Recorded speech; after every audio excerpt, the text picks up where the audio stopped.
there was already a lot of animosity between you and TEÓFIMO, and now there's more to pile on to that from footage that we saw online of his father getting into it with your team. How much dislike do you have for TEÓFIMO Lopez? Look, I'm just like a businessman, and this is business for me. There's nothing personal. What happened yesterday, I've already forgotten about it. Maybe the world's talking about it. I think a lot of people are happy, put him in his place. But if you think we're going to take a step backwards, it ain't going to happen. But I'm focused on a job here today, and obviously on Saturday. TEÓFIMO's father told me, he said, listen, put $100,000 on my son knocking out George in the first round. What do you say to that? Look, yeah, no worries. If he wants to lose money, no problem.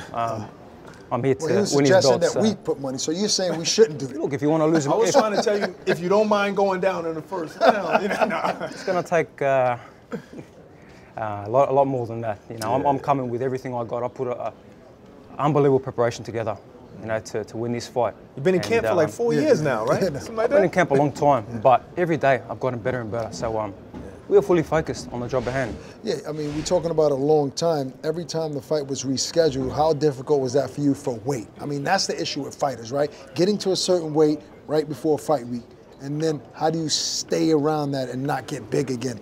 I'm not TEÓFIMO Lopez who has weight issues. My weight is unbelievable. I'm eating full meals. I'm hydrated.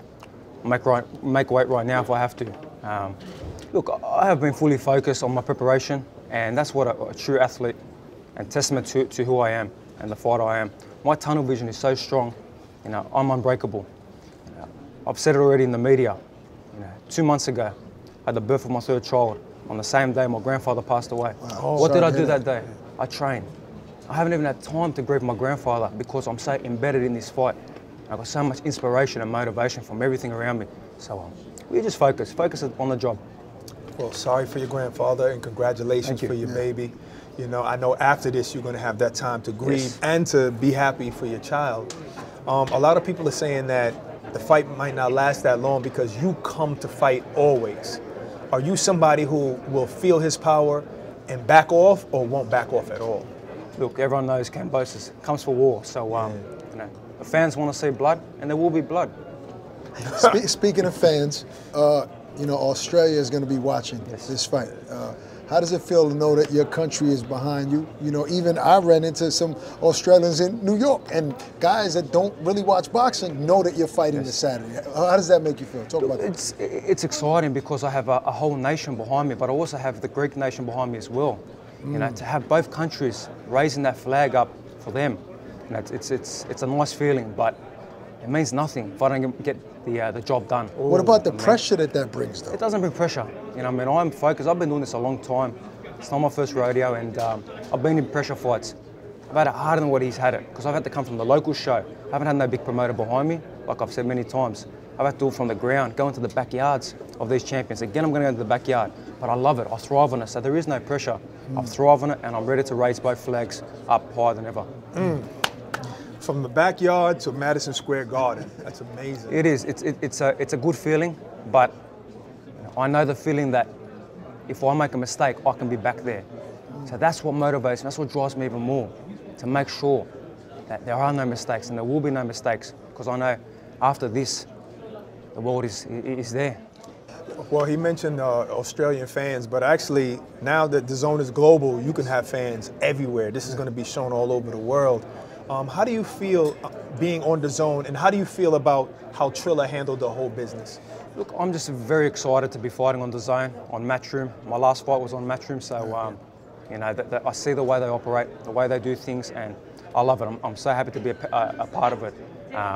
Triller is a thing of the past. You know, it's not my concern anymore. My concern is what I got to do this weekend, and obviously Matchroom know what they're doing. Look, obviously there's some tension between you guys, but you have to give credit where it's due. He did beat Lomachenko, so he brings something to the table, right? What do you have to look out for? What do you have to be concerned about when it comes to TEOFIMO in order for you to fight a perfect fight? Look, everything I do, I believe I do better. I feel my sharpness. It's just too much. My speed, my explosive power. Yes, he beat Lomachenko. But was that the real Lomachenko? No. We all know it. No matter if you want to accept it or not, that was not the real Lomachenko. But yeah, credit. You won the fight, and I'm happy he won the fight. Because I believe if Lomachenko won the fight, he would have vacated, and who knows what he would have done. And I would have been fighting whoever else for the vacant title. And that's not how I wanted it. I want to fight the best. And at the moment, he's currently the best. He's the guy that's got all the belts. And that's what I want, and that's what I'm coming for.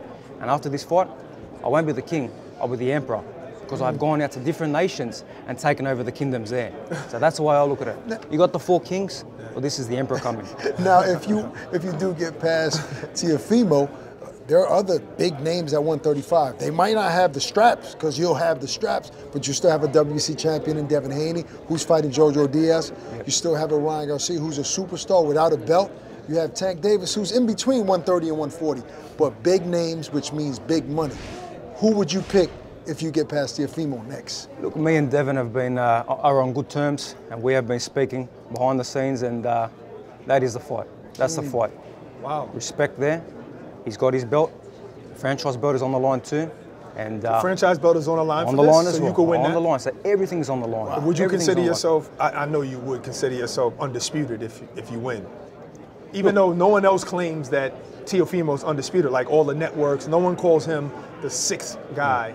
Canelo's the 6th guy. Look, that doesn't bother me. That doesn't bother me. I am here for a job, and I'm here to take this kid's head off. The belts and everything else that comes with it is the bonus. But I love fighting. This is a fight. That's what I thrive on. So yes, Haney is the next guy on the list. But there is good respect there, and I want him to handle business. Right. I know he wants me to handle my business. No animosity. And just no, there's nothing there at the moment. Maybe when we you know, that gets done. But I am just so focused on Lopez. I'm not doing a Lopez and looking at everyone else. Right. I'm looking at one guy, and that's it. Do you think that there's room for, after this fight, this is a gladiator sport, right? We've seen guys try to kill each other in the ring. Well, look where we are. We're at MSG. This is the modern day gladiator arena. Yeah. When I come here, I listen to the gladiator soundtrack. That's how possessed and obsessed I am of gladiator and warriors, because I feel like I am here. Like a warrior. I am a warrior. You know, I was saying that if you guys do battle it out, do you see yourself being able to shake TEOFIMO's hand and squashing all of the tension after the fight? I'm not sure. I don't know. Because I know when I win this fight, and I will win this fight, you know, he will probably want a rematch. So that bad blood might be still there. Is there a rematch clause in the contract? No, there's no rematch clause, so I can do whatever I want once I win these belts. So if you beat him, would you give him the rematch? I will see and pick and choose who I want to fight. But I've already said who will be the next target when I win this fight. But look, I'm focused on the job, and that's what I'm coming to do. You know, everything else after will come. But I'm just happy that this fight is here. It's been a long time coming. You know, the fans, the media, the reporters, you know, have been frustrated. Myself and Lopez have been frustrated, but we're here now. And a lot of respect to everyone behind it as well. You've been in camp for so long, like months, almost a year. Do you need a break after this? No, I'll train the day after the fight. I'll train on the day of the fight. Now, you said you're eating 4 meals. Like, I mean, that's crazy to me that you could be on Fight Week eating that much. But what's your meal of choice after the weigh-in? Look, I am so sharp with everything I do. So the right nutrition goes into my system, the right hydration, you know, the right carbohydrates, the right proteins. For a lot of fighters, once the weigh-in is complete, they think the fight's done. I'm gonna eat this, I'm gonna eat that. Not on this side. Until we have that victory and our hand is raised, then you can enjoy your meal. But I don't drink, I don't party, I don't celebrate. I had my biggest win against Lee Selby. What I do, I went and trained that night. I was back in the gym non-stop. It's the kind of fighter I am. That's who I am. How does your father feel about Teofimo Lopez's father? I know you is just business. How does he? He's got my back. He's got my back no matter what. And if a little Chihuahua is going to try run up on us, you know what I mean, and we're just doing our thing, we're there for the media. We're there for you guys to give me my time so I can do my media workout. And they want to butt in and he wants to come to our side. Well, he got put in his place real quick, and hey, the world's laughing, man. It's about time too. You were a writer and you were writing a script on how this fight plays out on Saturday night. I'm talking about, give me a scenario. Write the script for me. Victory by any means. That's what I'm coming for, victory by any means.